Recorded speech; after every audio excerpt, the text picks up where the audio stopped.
اس کو شراب خانے سے اٹھا کر، سنیما ہال سے اٹھا کر، اللہ اس کو نافرمانوں کی مجلسوں سے اٹھا کر اس کو نیک لوگوں کے زمرے میں شامل کر دے اور اس کو زبردستی اللہ مسجدوں تک لے جائے۔ اللہ کا یہ نظام نہیں۔ اللہ فرماتے ہیں ان اللہ لا یغیر ما بقوم،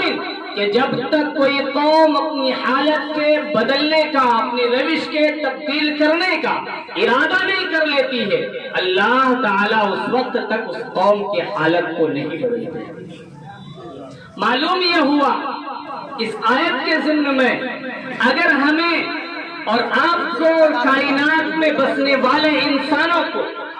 اپنی حالت کو بدلنا ہے، تاریخ میں اپنا وجود رقم کرنا ہے اور یہ ثابت کرنا ہے کہ مسلمانوں کے اندر بیداری ہے، تعلیمی بیداری، سیاسی بیداری، سماجی بیداری اور معاشرتی بیداری، اگر اس بیداری کو ثابت کرنا ہے تو سب سے پہلے ہمیں اور آپ کو اور پوری امت مسلمہ کو یہ عزم مصمم کرنا پڑے گا کہ ہمیں اپنی حالت کو بدلنا ہے۔ بدلیں گے نا انشاءاللہ؟ انشاءاللہ۔ اسی کو اللہ نے فرمایا ان اللہ لا یغیر ما بقوم، اور اسی کو میں نے ایک منتر کی روشنی میں ایک اسلوب آپ کے سامنے پڑھا، ہمارے برادران وطن کی کتابوں میں لکھا ہے۔ اس کا مطلب یہ ہے جو میں نے پڑھا ہے کہ جب تک آدمی کامیابی اور کامرانی کو نہیں پہنچ سکتا، فلاح اور مرادی کو آدمی اس وقت تک نہیں پہنچ سکتا ہے جب تک کہ وہ اپنے دھرم شاستر کو فالو نہ کر لے۔ اپنی دھرم شاستر کا مطلب شریعت کے مطابق اپنی زندگی کو نہ گزارنے لگ جائے۔ اگر انسان کامیابی چاہتا ہے، کامرانی چاہتا ہے، ہم اور آپ کامیابی اور آنا ہوگا، احادیث رسول پر آنا ہوگا، اللہ کے نبی صلی اللہ علیہ وسلم کے بتائے ہوئے تعلیمات پر آنا ہوگا، اور اس کے لیے ہمیں نبی صلی اللہ علیہ وسلم کی تعلیمات کو پڑھنا ہوگا۔ آپ علیہ السلام کا ظہور کس زمانے میں ہوا اور کیسے وقت میں ہوا؟ آپ چھٹی صدی عیسوی کی تاریخ کو یاد کیجئے، جب ایک انسان دوسرے انسان کے خون کا پیاسا تھا، ایک کنویں پر اپنی بکری کو پانی پلانے میں لوگ جھگڑ جایا کرتے تھے، اور ایک بھائی کی اگر ایک دوسرے بھائی سے جھگڑا ہو جائے تو 7 نسلوں تک وہ جھگڑا منتقل ہوتا رہتا تھا۔ ایک عجیب سسٹم تھا، اگر کسی کے گھر میں لڑکی پیدا ہو جائے تو اس لڑکی کو زندہ درگور کر دیا کرتے تھے، اور داماد بنانے کو اپنے لئے ایک عار اور شرم محسوس کیا کرتے تھے۔ نہ جانے کیسی فضا تھی اس سنگین حالات میں، جب اللہ کو اپنے بندے پر اور اللہ نے رحم کا ارادہ کیا اور یہ چاہا کہ اس بندے کے اس زندگی کو سدھارا جائے اور اس کو غلط راستے سے ہٹا کر نیک راستے پر لایا جائے، تو اللہ تبارک و تعالی نے سرزمین مکہ پر محمد مصطفیٰ صلی اللہ تعالی علیہ وسلم کا ظہور فرمایا، اور اللہ نے فرمایا هو الذی ارسل رسولہ بالہدی ودین الحق لیظہرہ علی الدین کلہ ولو کرہ المشرکون، کہ اللہ تبارک و تعالیٰ کی وہ ذات ہے جس ذات نے تمہارے اندر ایسے رسول کو بھیجا ہے، والذی بعث رسولہ بالہدی، ہدایت دے کر، ودین الحق، اور دین حق دے کر، لیظہرہ علی الدین کلہ، اس رسول برحق کا کام کیا ہوگا کہ اس دین کو، اپنے دین کو، دین محمدی کو تمام ادیان پر غالب کر دے، اور دین محمدی سے پہلے جتنے ادیان کا ظہور ہوا ہے وہ تمام ادیان مغلوب ہو جائے، اور دین محمدی اور رسالت محمدی پوری دنیا کے سامنے عام ہو جائے۔ میرے بھائیو، اللہ تبارک و تعالیٰ نے محمد الرسول اللہ کا انتخاب کیا اور آپ کو نبوت کی دولت سے سرفراز فرمایا۔ اس کے بعد پھر اللہ تعالیٰ نے یہ انتخاب کیا کہ اس نبی کے ماننے والے، اس امت میں پیدا ہونے والے اور اس نبی کی اطاعت کرنے والے، اس نبی کی شریعت کو فالو کرنے والے، اس نبی کی شریعت پر عمل کرنے والے